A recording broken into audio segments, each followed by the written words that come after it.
झारखंड मुक्ति मोर्चा के महासचिव सह प्रवक्ता सुप्रियो भट्टाचार्य ने आज एक कैंप कार्यालय में एक प्रेस वार्ता का आयोजन किया, जिसमें उन्होंने कहा कि हम सामाजिक न्याय की बात करते। हमने मैया सम्मान योजना के नाम पर हर जो वादा किया था 2500 रुपया राशि देने का, वो हमने दिया है, और जिनको अभी तक नहीं गया है वो जनवरी माह में 5000 रुपया करके सबको चला जाएगा। साथ ही साथ उन्होंने कल जो बाबूलाल मरांडी ने बयान दिया था कृषि का, जो धान खरीद को मामले को लेकर, उसको लेकर भी उन्होंने कहा कि वो भ्रम जाल ना फैलाए। फिर से वो भ्रम जाल फैलाने की कोशिश कर रहे हैं। उन्होंने जो गोगो दीदी योजना के नाम पे जो फॉर्म भरवाया था और लोगों से जो 500 रुपये की राशि ली थी, उसका क्या हुआ, उसको लेकर भी हम लोग अब कार्रवाई करने की बात सोच रहे हैं। मौके पर क्या कुछ उन्होंने कहा, आइए आपको सुनाते हैं। और पूरे एकता के साथ, भाईचारे के साथ पूरा साल हम लोग बिताएं, यही हमारी कामना है। हमारे जो वायदे हैं, चुनाव के पहले हम लोगों ने जिन बातों को लेकर लोगों के पास जाने का काम किया और जिसके कारण हम लोगों को जन आशीर्वाद मिला, उन्हीं जन आकांक्षा की पूर्ति आपको 6 तारीख को एक पहला कदम राज्य सरकार पूरा करेगी। हम लोगों ने चुनाव पूर्व कहा था कि सामाजिक सुरक्षा हम लोगों का प्राइम दायित्व है, प्राथमिकताओं में सर्वोपरि है, और खासकर जो महिला सशक्तिकरण, जिसमें उनकी आर्थिक सशक्तिकरण बहुत मायने रखती है। बच्चों को स्कूल में पढ़ाना, घर परिवार को चलाना, ये हमारी घर की बहू बेटियां इन कामों को करती हैं, माताएं इस काम को करती हैं। हम लोगों ने कहा था कि दिसंबर से ही हमारा जो सम्मान राशि है, मैया सम्मान राशि, जो पूर्व में एक महीने 1000 रुपये का था, उसको हम 2500 रुपये कर देंगे। दिसंबर में ही आप लोगों ने देखा होगा कि क्योंकि बैंक का एक प्रोसेस होता है, उसके अकाउंट में जाना है, तो पहले तो कुछ टेक्निकल एरर आ रहा था, लेकिन फिर उसको टेस्ट करके देखा गया। पूरे राज्य में एक सैंपलिंग के तौर पे 2500 रुपये गए, लेकिन सभी खातों में नहीं गए थे। अब वो सब अपडेट हो गया है। देश में पहली बार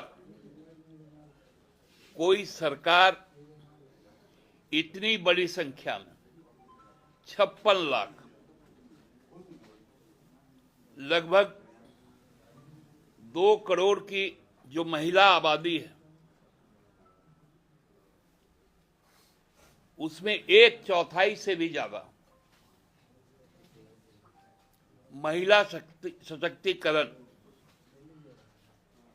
इतनी बड़ी संख्या देश में कहीं नहीं है। जनसंख्या के अनुपात में जहां की जनसंख्या बड़ी है, चाहे वो मध्य प्रदेश हो, महाराष्ट्र हो, लेकिन लगभग 27-28% आबादी को आर्थिक सशक्तिकरण का काम कोई सरकार नहीं करती है। एकमात्र हेमंत सोरेन जी की सरकार करने जा रही है।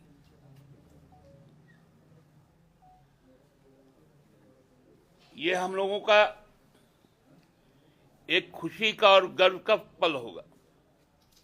और दिसंबर में जिन खातों में नहीं गया था, जनवरी में उन खातों में वो भी आ जाएगा जो बैलेंस था। जिनमें चल गया था उसमें तो 2,500 रुपए ही आएंगे, लेकिन जिन खातों में नहीं गया था उसमें अब एक साथ 5,00,000 रुपए आएंगे। ये एक बहुत बड़ा नजारा होगा और ये जो लगातार उपलब्धियां अब शुरू होंगी, तो मेरे एक बहुत अच्छे राजनीतिक विद्वान हैं जो भारतीय जनता पार्टी के प्रदेश अध्यक्ष, उनके पेट में दर्द होना शुरू हो गया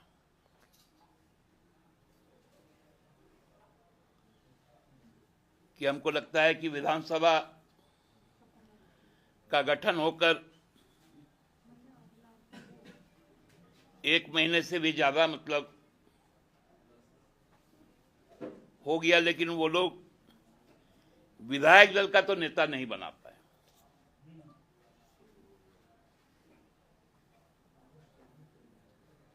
लेकिन उनके पेट का दर्द कल बाहर आया। बोले कि 3200 रुपए करके धान खरीदना पड़ेगा। हमने भी कहा कि हम 3200 रुपये पे ही धान खरीदेंगे। आपको कहां तकलीफ हो रही है? फिर से वही भ्रम का बाजार शुरू हुआ।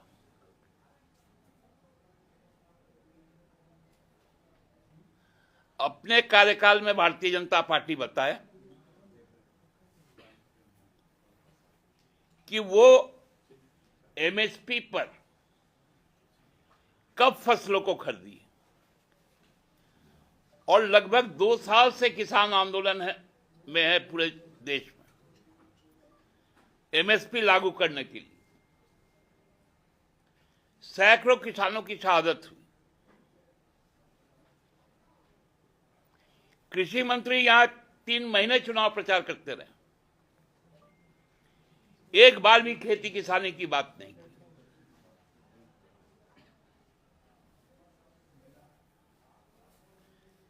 फिर से शुरू हो गया है इनका भ्रमजाल फैलाना।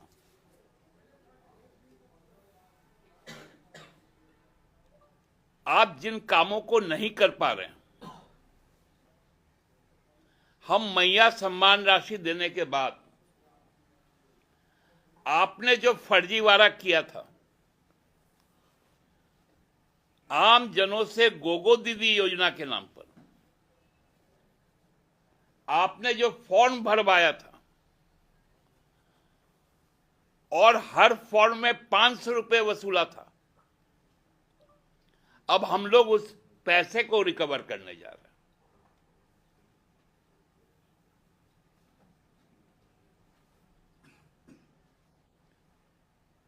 अब भारतीय जनता पार्टी को इस बात का जवाब देना पड़ेगा कि क्यों नहीं वो भारत सरकार पर दबाव बनाए और पूरे देश में, जिसमें हमारा प्रदेश भी शामिल हो, ये 2500 रुपए के अतिरिक्त 2100 रुपए गोगो दीदी योजना भी लागू करवाए, क्योंकि प्रधानमंत्री किसान सहायता राशि मिलता है 600 रुपए, 6,000 रुपए।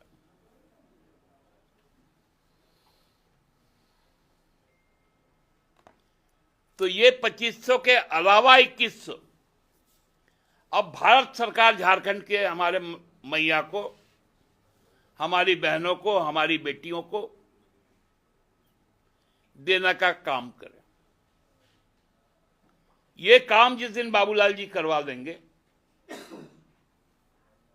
हम लोग उनको धन्यवाद देंगे।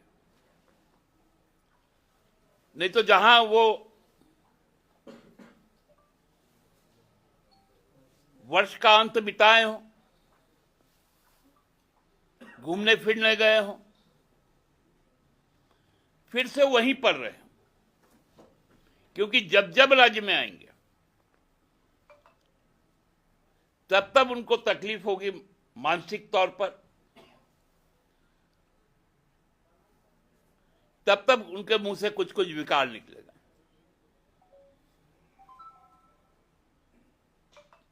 यह राज्य बहुत तेजी से अपने लक्ष्य की ओर जाएगा। बहुत सारी सरकारी नियुक्तियां इस वर्ष हो जाएंगी, लेकिन पेंच लगाना अब बंद हो। सभी युवाओं से मेरा साल के शुरुआत में ही आग्रह है कि आप भारतीय जनता पार्टी के कुचक्कर में ना फंसे और हर बात को लेकर न्यायालय ना जाए।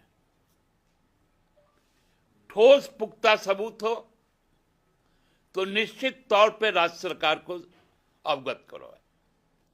राज्य सरकार आपके हर शंकाओं का निवारण करेगी समयबद्ध तरीके से, लेकिन नियुक्तियां प्रक्रिया को अब शीघ्र चालू होने दें, क्योंकि जहां पर भी नियुक्तियां होंगी वहां हम पूरे तरीके से प्रतिबद्ध है कि हमारे स्थानीय युवक ही उसमें नियुक्त होंगे।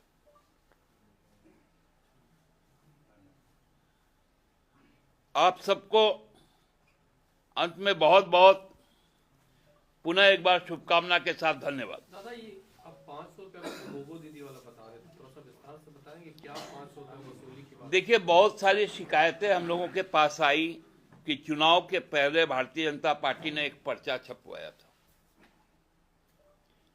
कि हम 2100 रुपये देंगे, उसका फॉर्म भरवाया था गोगो दीदी योजना के नाम। उसमें उन्होंने 500 रुपये करके वसूला था एक एक फॉर्म पर। ये करोड़ों में वसूली हुआ और वो धन चुनाव में खर्च हुआ। उस धन को रिकवर करने के लिए अब कार्रवाई शुरू की जाएगी। सरकार करेगी, निश्चित तौर पर सरकार करेगी। दादा, आपने कहा कि स्थानीय लोगों को नौकरी दी जाएगी। स्थानीय कौन है, पूछ रहे हैं? देखिए, विपक्षी तो स्थानीय नहीं रह गया, उनका नेतृत्व ही तो बाहरी लोग कर रहे थे।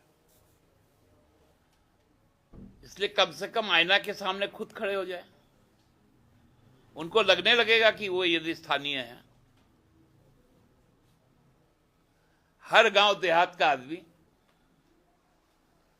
एक दूसरे को जानता है, पहचानता है, रिश्ता है, नाता है। और हमने तो खतियान को माना है, 32 का खतियान, उस पर तो हमने राजभवन में अपना प्रस्ताव भी भेज दिया। अब राजभवन उसको क्लियर कर दे। दादा, 450 रुपये जो गैस सिलेंडर की बात कही गई थी, उस पर अब कोई चर्चा नहीं हो रही, इस पर भी सवाल उठाया जा रहा है। अभी देखिए, बहुत सारी चीजें आने वाले दिनों में। अब 1,36,000 करोड़ रुपए वाला आप लोग तो उनसे सवाल पूछते नहीं। आप लोग 1,36,000 करोड़ का सवाल पूछ लीजिएगा तो 450 भी हो जाएगा। संसाधन तो आने दीजिए। दादा, आपने युवाओं से कहा कि जो भी एग्जाम है उसको बाधित ना करें, कोर्ट ना जाए, जो प्रमाण है वो सरकार को दे। सीजीएल वाले एग्जाम में एसआईटी जांच चंपई सोरेन जब मुख्यमंत्री थे उन्होंने दिया, उसकी रिपोर्ट आज तक नहीं आई। दोबारा अब सीआईडी जांच उस पर सरकार ने करी। देखिए, उस जांच रिपोर्ट के बीच में ही लोग राजभवन चले गए तो एक और जांच बैठ गया। अब वो जांच खत्म होने से पहले लोग हाईकोर्ट चले गए, एक और जांच बैठ गया। इसलिए मैं कह रहा हूं, अपील कर रहा हूं कि स्पेसिफिक कोई यदि आपको आशंका हो तो वो आप राज्य सरकार के संज्ञान में लाइए।